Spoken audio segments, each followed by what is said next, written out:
السلام علیکم ورحمۃ اللہ وبرکاتہ۔ مولانا روم نے لکھا ہے کہ ایک دفعہ ایک شخص نے اللہ کی عبادت کرنا شروع کر دی اور پروردگار کی عبادت میں اتنا مشغول ہوا کہ دنیا میں سب کچھ چھوڑ چھاڑ کر سب کچھ بھلا دیا اور سچے دل سے اللہ کی راہ میں راضی رہنے کے لیے انسانیت کے راستے پر چل پڑا۔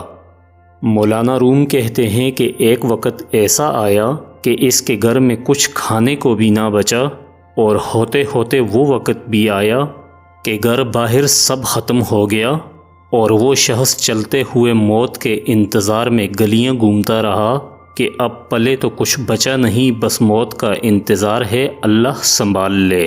ایک دن بیٹھا ہوا تھا کہ دیکھا اس کے قریب سے ایک لمبی قطار میں گھوڑے گزرے۔ ان گھوڑوں کی سیٹیں سونے اور چاندی سے بنی ہوئی تھیں اور ان کی پیٹھوں پر سونے کے کپڑے پہنے ہوئے تھے۔ ان گھوڑوں پر جو لوگ بیٹھے تھے وہ کسی شاہی گھرانے سے کم نہ لگتے تھے۔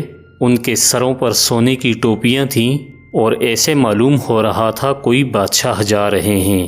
اس شخص کے دریافت کرنے پر اسے بتایا گیا کہ یہ 7 گاؤں میں ایک بادشاہ ہے، یہ سب اس کے غلام ہیں اور بادشاہ کے دربار میں جا رہے ہیں۔ وہ شخص کچھ دیر حیران ہوا کہ یہ حالت غلاموں کی ہے تو بادشاہ کی کیا حالت ہوگی۔ اس نے آسمان کی طرف منہ اٹھا کر کہا، میرے بادشاہ، میرے مالک، میرے اللہ، شکوہ تو تجھ سے نہیں کرتا، لیکن اس بادشاہ سے ہی غلاموں کا خیال رکھنا سیکھ لے۔ اتنی بات کہہ کر وہ شخص چل دیا۔ کچھ دن گزرے تو ایک بزرگ آئے اور اس کا بازو پکڑ کر اسے ایک جگہ لے گئے جہاں وہی غلام وہی گھوڑے تھے، اور دیکھتا کیا ہے کہ کسی گھوڑے کی ٹانگ کٹی ہوئی ہے، کسی غلام کا دھڑ گھوڑے کی پشت پر پڑا ہوا ہے، کسی غلام کے ہاتھ کٹے ہوئے ہیں، کسی کے سر سے خون نکل رہا ہے، کوئی گھوڑے کو زخمی حالت میں واپسی لے کر جا رہا ہے۔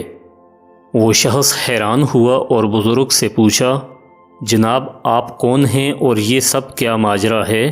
اس وقت اس بزرگ نے کہا کہ یہ وہی غلام ہیں جو اس دن سونے میں لپٹے ہوئے تھے اور آج یہ ایک جنگ سے واپس آ رہے ہیں، اس لیے ان کی یہ حالت ہے۔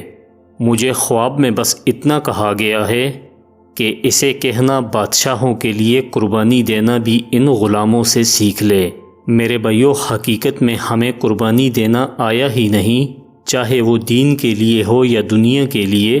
جس دن ہم قربانی دینا اور اللہ پاک کی ذات پر توکل کرنا سیکھ لیں گے، اس دن شہنشاہ اللہ رب العزت ہمیں ایسی بادشاہت عطا فرمائے گا جو کبھی ختم نہ ہوگی۔ ویڈیو کو لائک کر دیجئے، اگر چینل کو سبسکرائب نہیں کیا تو پلیز سبسکرائب کر دیجئے۔ والسلام۔